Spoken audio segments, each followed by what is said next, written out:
आपला टॉपिक आहे relation between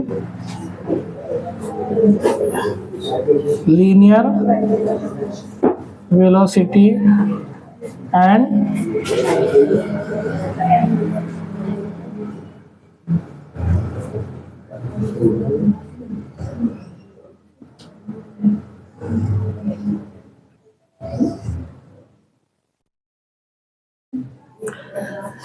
relation between relative velocity v and angular velocity omega. लक्ष द्या रे. तर आता आपण शिकत आहोत relation between linear velocity v and angular velocity omega. लक्ष द्या.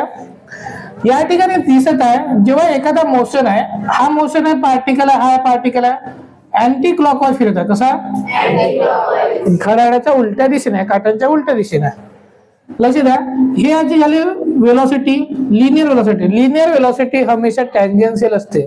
कोणाला? Circumference of circle. Circumference of सर्कलला काय असते? टँजेंट. रेडियसला नेहमी परपेंडिक्युलर. रेडियसला नेहमी.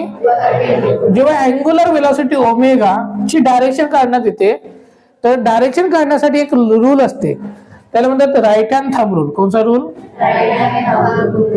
Right hand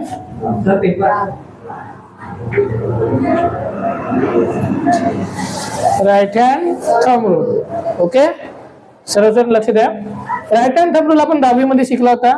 late current carrying conductor place in our right hand such that thumb is outstretched remaining fingers are curved. If thumb gives the direction of current, then remaining finger gives the direction of magnetic field. हा magnetic field साठी होता. आपण कशासाठी पाहतो? Omega. लक्ष द्या. याला असा कन्सिडर करा हा जे अंगठ्यात हा दाखवतील motion, direction of motion clockwise आहे. जसे की डायरेक्शन ऑफ मोशन इकडे असे समजायला तुझं थंब आहे, तो कोणती डायरेक्शन द्याल? कोणाची? ओमेगाची. समजलं? If curl finger gives the direction of a motion of particle performing circular motion, then thumb gives the direction of angular displacement और angular only angular velocity gives the direction of. ठीक आहे. म्हणजे जर anti clockwise झाला तर कुठे जाईल? Omega. ना समजा क्लॉकवाइज झाला तर कुठे जाईल? ओके. म्हणजे जर क्लॉकवाइज घुमला तर कुठे जाईल? जसं की हा सर्कल आहे, समजा असा आहे, कुठे जाईल? Outside the surface of board of plane of board. जर क्लॉकवाइज असता तर इनसाइड असा येतात, inside the plane of board of surface of board. समजलं पर्यंत? लक्षात का? याचा रिलेशन दिला होता, याचा डेरिव्हेशन आहे. पुराणा सिलेबस डेरिव्हेशन होता, पण आपल्याला डेरिव्हेशन दिलेला नाही, आपण डायरेक्ट लिहू. ठीक आहे. हा v इक्वल्स टू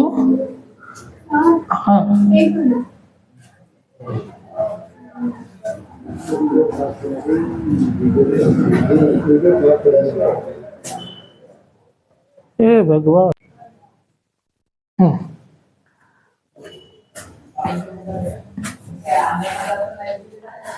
रिलेशन दिला आहे का? v equals to R omega. Relation काय आहे?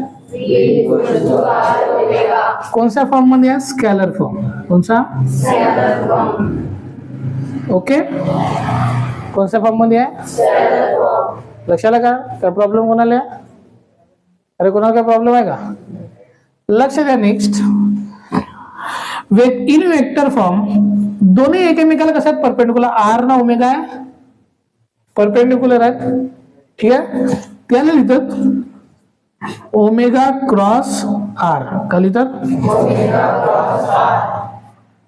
ठीक आहे ना. Omega cross R.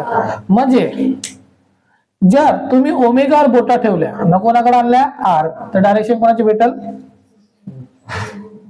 ओमेगावर बोटा ठेवल्या न कोणाकडे आणल्या? आर. हे डायरेक्शन भेटली, हे डायरेक्शन भेटेल कोणाची? व्ही ची. याला क्रॉस प्रोडक्ट म्हणतात. काय म्हणतात? काय म्हणतात? कोणता फॉर्म हो? या वेक्टर फॉर्म. कोणता? काय problem?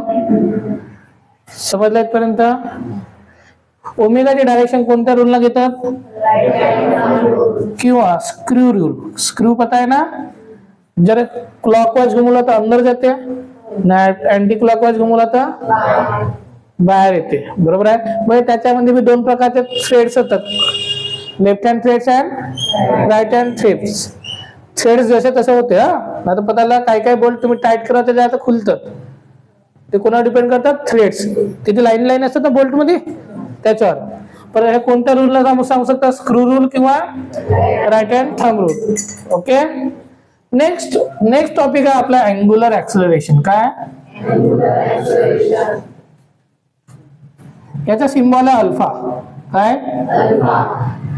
Alpha equals to D omega by D T. The rate of change of angular velocity. The rate of change of angular velocity is called as angular acceleration.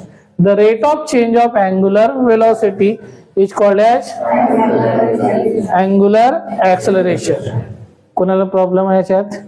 The rate of change of angular velocity is called as angular acceleration. Here angular acceleration ओमेगाचा unit आहे काय रे? Radian per second. ना टाइमचा बी काय? Second. त्याच्या SI unit काय म्हटलं? Radian per second square. Dimension L-2. Dimension किती? L-2. ठीक आहे ना. It is a vector quantity. काय? ओमेगा बी काय? Vector quantity. मैंने L लिहिलो, सॉरी रे, T-2 रे, L-2 लिहिलो. किती टाइम आहे ना, अपॉन मध्ये ना, T-2 मी L लिहिलो तो. धन्यवाद सांगल्याबद्दल.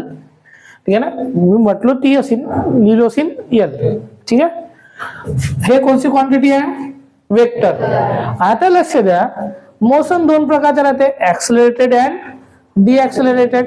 म्हणजे ऍक्सलरेटेड स्पीड वाढेल ना, डिऍक्सलरेटेड ब्रेक लावून स्पीड काय कम. जेव्हा ऍक्सलरेटेड मोशन असेल का असेल?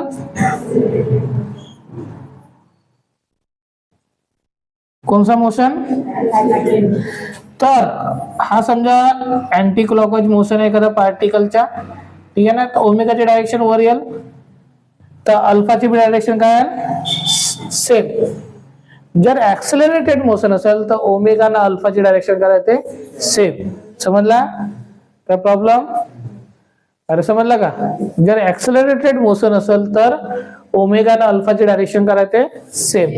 मग डी ऍक्सलरेटेड मोशन असेल तर डी ऍक्सलरेटेड मोशन अँटी क्लॉकवाइज आहे. समजा हा मोशन आहे, हा पार्टिकल आहे. कसा मोशन आहे? Anti clockwise. ओमेगा तर वरच येईल, बट अल्फा कुठे येईल? खाली. म्हणजे दोन्हीची डायरेक्शन काय झाली? अपोजिट. तेव्हा स्पीड कम होईल. हा ओमेगा म्हणजे अँग्युलर स्पीड कम होत असेल तर हे डायरेक्शन बसायला ओमेगा आणि अल्फा अपोजिट होतील. न जर ऍक्सलरेटेड मध्ये स्पीड ओमेगा वाढत असेल, अँग्युलर वेलोसिटी वाढत असेल तर दोन्हीचे डायरेक्शन काय? सेम. ठीक आहे ना. जसं या ठिकाणी दिलं रिलेशन बिटवीन लिनियर वेलोसिटी ना अँग्युलर वेलोसिटी, तसंच एक टॉपिक आहे रिलेशन बिटवीन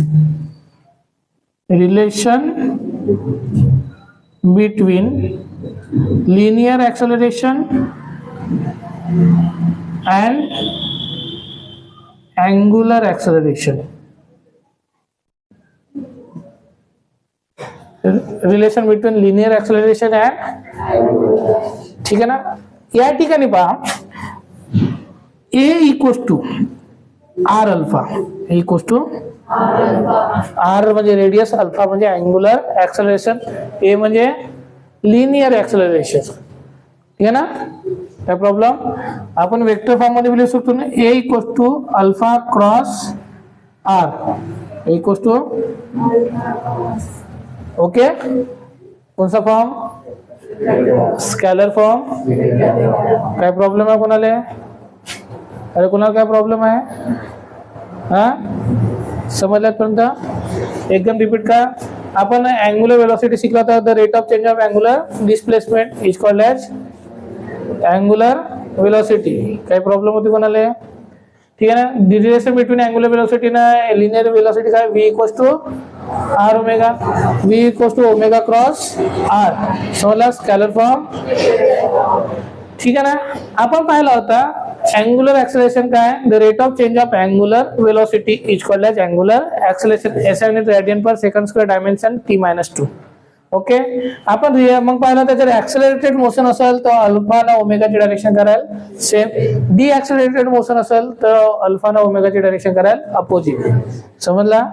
नेक्स्ट वन, या ठिकाणी बघा relation between linear acceleration and angular acceleration. काय linear acceleration a equals to r alpha in vector form a equals to alpha cross r. काय problem आहे. चला ठीक आहे. आपल्याला प्रूफ करायचं आहे जे ऍक्सेलरेशन असते कोणाच्या, पार्टिकलच्या. कोणता पार्टिकल जो सर्क्युलर मोशन करत असत तो असते tangential acceleration plus radial acceleration याची प्लस. ठीक आहे ना. आपल्या जर लिनियर वेलोसिटी नाही अँग्युलर वेलोसिटी रिलेशन आहे v equals to R omega. सही ना. कोणत्या फॉर्म मध्ये, scalar form. In scalar form. In vector form v equals to omega cross r. v equals to, समजलं पर्यंत. लक्ष द्या. Differentiate with respect to time. कशानुसार डिफरन्शिएट करायला, with respect to dv by dt equals to d by dt omega cross R. या ठिकाणी cross प्रोडक्टचा rule लागेल, मल्टिप्लिकेशनचा rule लागेल. कोणता, याला म्हणतात फर्स्ट फंक्शन, याला म्हणतात वेलोसिटी अपॉन टाइम. म्हणजे काय होते रे, ऍक्सेलरेशन होते का. वेलोसिटी अपॉन टाइम म्हणजे काय होते, तर फर्स्ट फंक्शन जसाच्या तसा, तर derivative of dr by dt झाला प्लस प्लस. आता सेकंड फंक्शन जसाच्या तसा डेरिव्हेटिव्ह ऑफ फर्स्ट फंक्शन. समजला का. First function derivative of second function plus second function derivative of. हा कोणता रूल आहे, मल्टिप्लिकेशन. कोणाच्या, डिफरन्शिएशनच्या. कोणाच्या. चला ठीक आहे. ए इक्वल्स टू ओमेगा जसाच्या, तो ओमेगा आर बाय व्ही हा काय वाटेल, V cross sorry omega cross V distance upon time velocity. ठीक आहे. प्लस आर जसाच्या तसा ओमेगा अपॉन टाइम म्हणजे काय होते रे, rate of change of angular velocity. काय होते, अल्फा. शिकलो. याले आपण याले म्हणतात आपला रेडियल ऍक्सेलरेशन. काय म्हणतात, याले काय म्हणतात, टॅन्जेन्शियल ऍक्सेलरेशन. काय म्हणतात. तर आपला जो प्रूफ झाला का ऍक्सेलरेशन जो पार्टिकलचा असते तो टॅन्जेन्शियल ऍक्सेलरेशन पर रेडियल ऍक्सेलरेशनच्या का असते प्लस. याला म्हणतात रेडियल ऍक्सेलरेशन हा रेडियस वर असेल, हा टॅन्जेन्शियल ऍक्सेलरेशन म्हणजे कुठे असेल, सर्कलच्या टॅन्जेंटवर. याला लिनियर ऍक्सेलरेशन बी म्हणतात. कोणता, हा वाला. याचा जर तुम्ही मॉड काढत असाल तर आपण वेक्टर शिकला होता, स्क्वेअर रूट ऑफ AR च्या स्क्वेअर प्लस AT च्या. शिकला होता. Magnitude of vector equals to, अरे शिकला होता का. हा असतो तुमच्या ऍक्सेलरेशन. जर पार्टिकल कोणता मोशन करत असाल, सर्क्युलर मोशन. म्हणजे सर्क्युलर मोशन करताना पार्टिकलचे दोन ऍक्सेलरेशन असतात, एक रेडियल ऍक्सेलरेशन जो रेडियस वर राहील आणि एक टॅन्जेन्शियल ऍक्सेलरेशन. काय प्रॉब्लेम आहे कोणाला. ठीक आहे ना. इथं समजला, समजला का. चला ठीक आहे.